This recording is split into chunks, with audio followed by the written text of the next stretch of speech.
This is the Dzogchen Semte Lama Jigme Gyatso of the Buddha Joy Meditation School.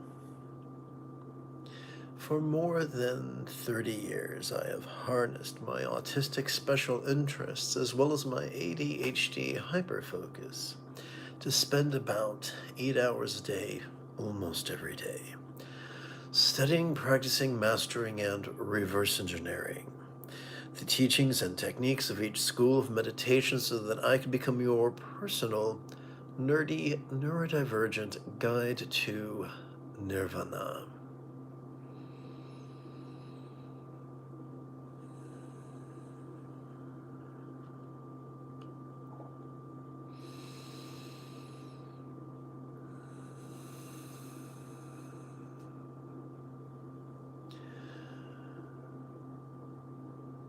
Welcome, my friends, to Meditate Like a Jedi, which is made possible due to the generosity of viewers just like you.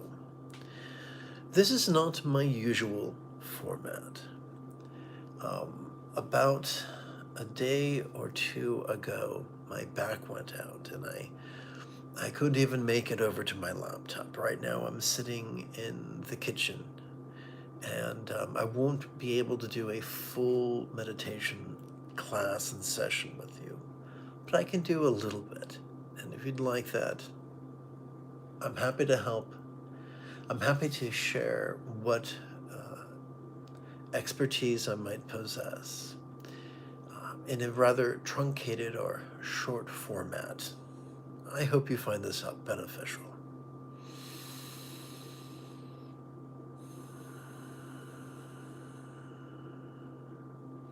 Let's see here. Let me try something for a second.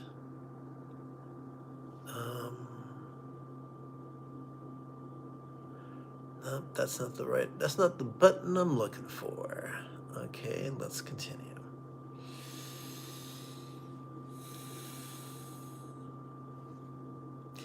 There is much confusion surrounding mindfulness and meditation, and that confusion is best dispelled when viewed through the lens of neuroscience. And although I do not have a PhD, I am happy to share what I've learned.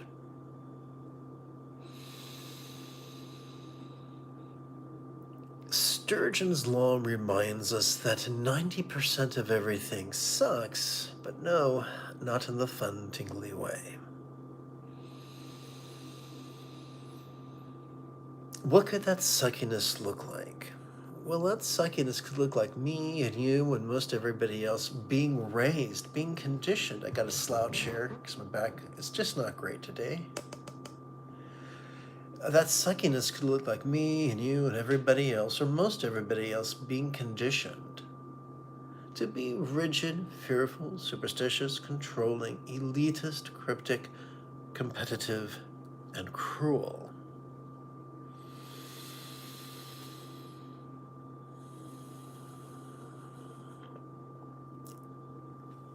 This pertains to the majority of humans, to the majority of meditation teachers. Therefore, it is not surprising when the majority of meditation teachers implore us to actively focus and actively analyze. Now, the only way to do that is by relying upon two regions in the front of our brain called the medial and dorsolateral prefrontal cortex.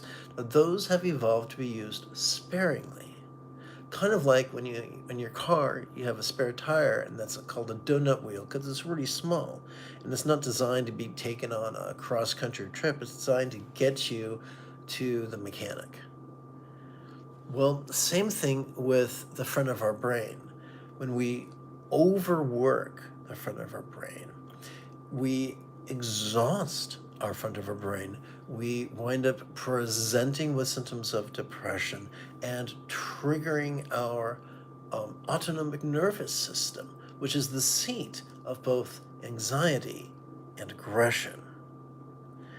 So the path of active concentration and active analysis is a brick wall masquerading as a shortcut, like something out of a Bugs Bunny and, no, I'm sorry, like something out of a Roadrunner and Coyote cartoon.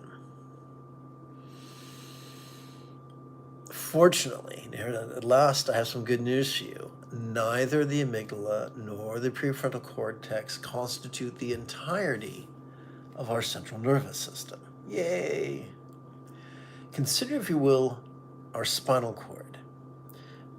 Many experts refer to it as our autonomic nervous system, and the ancients refer to it as our Buddha nature. Why would they say that? This is wild. Every time we exhale, we have evolved to automatically access the middle part of our spinal cord, which has evolved to help us to notice in a very special way, to help us to notice vulnerably, passively, viscerally, randomly, and fleetingly. It's helped us to notice all manner of phenomena, from the external to the internal, from the physical to the mental, from the pleasurable to the painful, from the interesting to the boring, from the glorious to the grotesque, including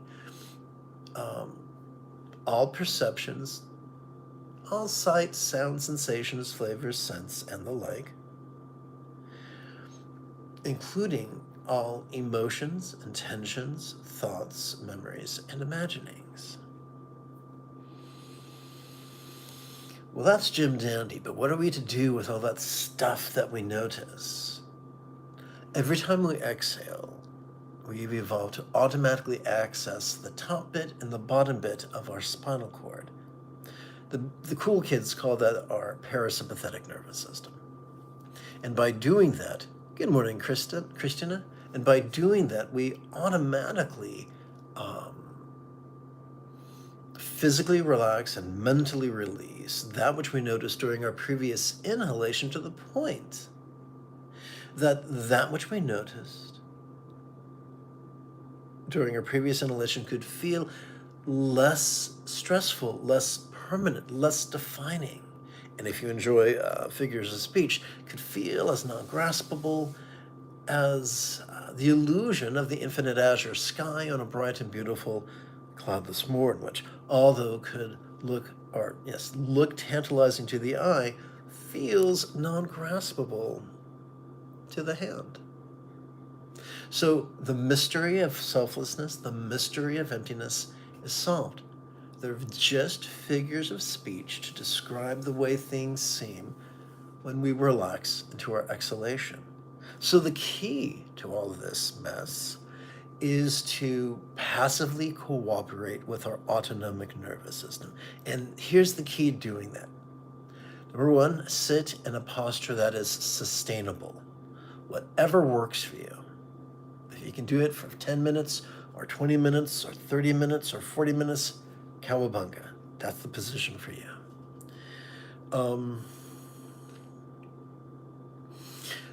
When our diaphragm flexes downward during our inhalation, silently and mentally, we could recite the demonstrative pronoun this. That's the essence of mindfulness. When our diaphragm relaxes, and we exhale, we find ourselves exhaling, we can, what's the word I'm looking for?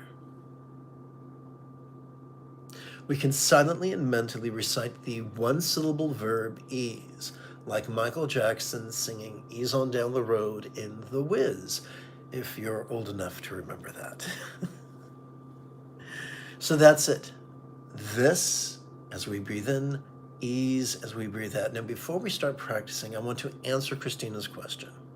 Christina wrote, "Don't it make you wonder why we are the only creatures who can feel anxiety to all these things?" Well, we're not. Most complex life forms draw from the same emotional palette. Most complex life forms can feel the full spectrum of emotions. Our emotions come not from the complexity of our thought, but as a way for our central nervous system to interface with the world around it. But that infers an important question.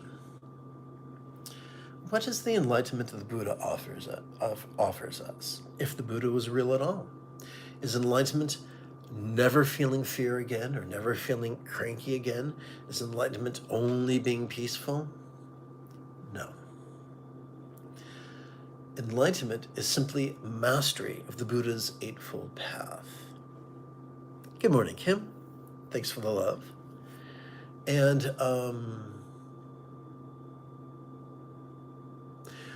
mastery just means we get so good at something that we can do it spontaneously, habitually, easily, and effectively.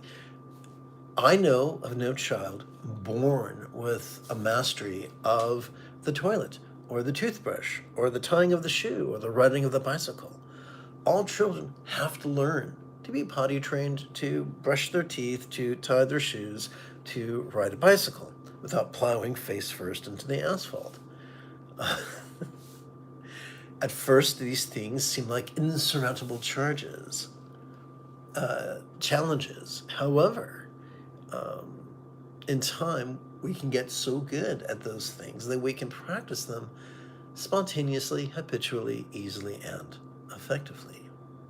So enlightenment is not saying, I no longer feel emotion. Enlightenment says, now I know what to do with the emotion I feel. What is that? To simply notice and relax. How do we know we're noticing and relaxing correctly? 2 tests. First test. The more we spend, if we start practicing noticing and relaxing, maybe for as little as 5 minutes, once every 12 hours or so, we'll notice we start having a stronger impulse to be kind. Not out of any lofty, not to avoid punishment, not to gain a reward. We just feel like being kinder. We feel that our intentions are kinder. We feel that our communication is kinder. We feel that our behavior is kinder. We even feel that the way we want to do commerce is kinder. We feel less competitive. We feel more cooperative. That's a barometer that our mindfulness and meditation are serving us well. A second level, a second barometer is this. A sign that our meditation and mindfulness are proceeding effectively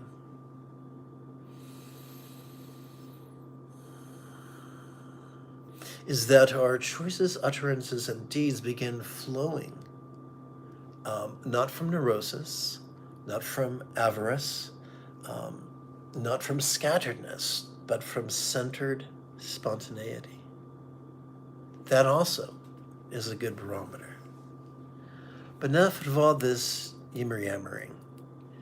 Let's meditate. No, I'm slouching right now. My back went out a day or two ago, and so I'm really just locked into a folding chair right now. But I'm going to meditate with you, hopefully, for several minutes. Quick review. As we breathe in, let us silently and mentally recite the demonstrative pronoun this. And as we exhale, let us silently and mentally recite the one-syllable verb ease.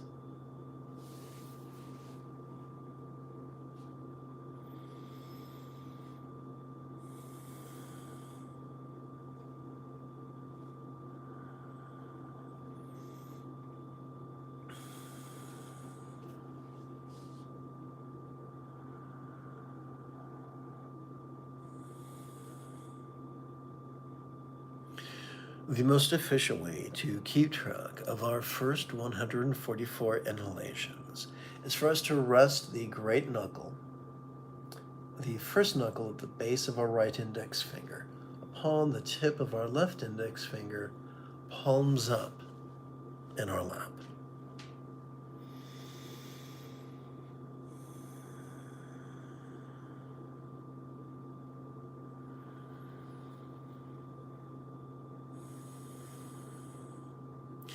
We can keep track of our next 12 inhalations by using the 3 sets of creases on each of the 4 fingers of our right hand.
Upon the 3 sets of creases of the 4 fingers of our left hand, we could count 12 sets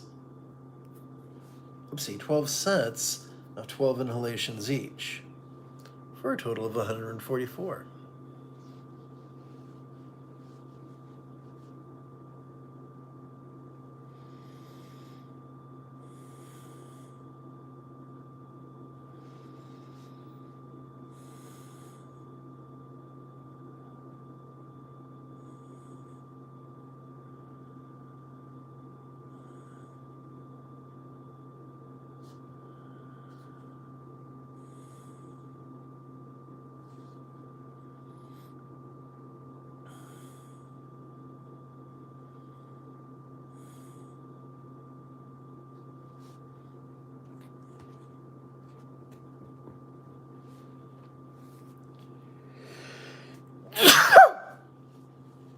Excuse me.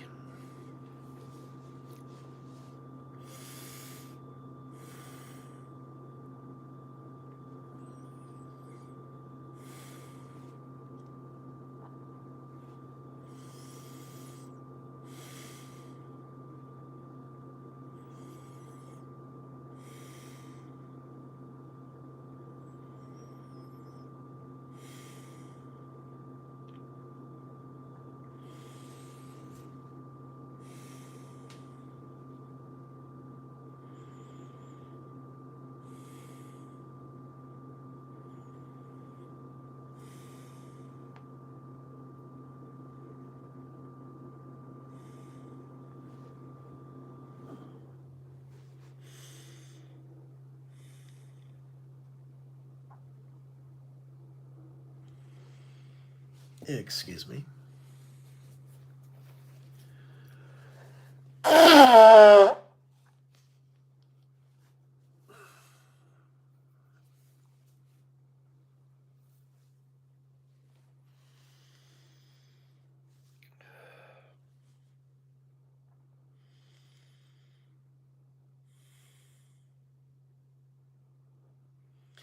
The moment you have a specific question about Buddhist philosophy or meditation, do not hesitate to type your question in great detail in the chat window, for I tend to check for questions about once every 5 minutes or so.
One moment.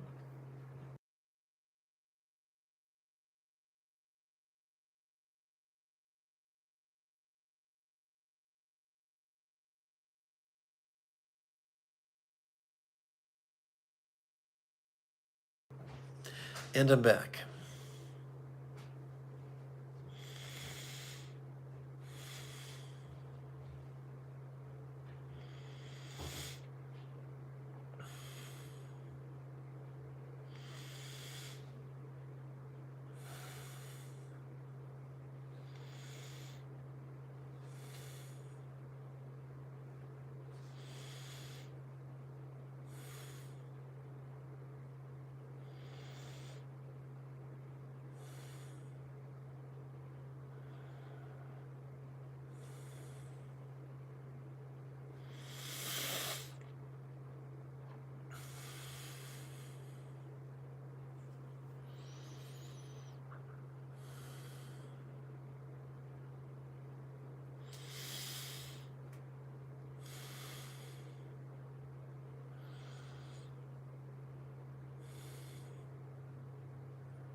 All right, so this has been a very short meditation because my back went out. I apologize for any inconvenience.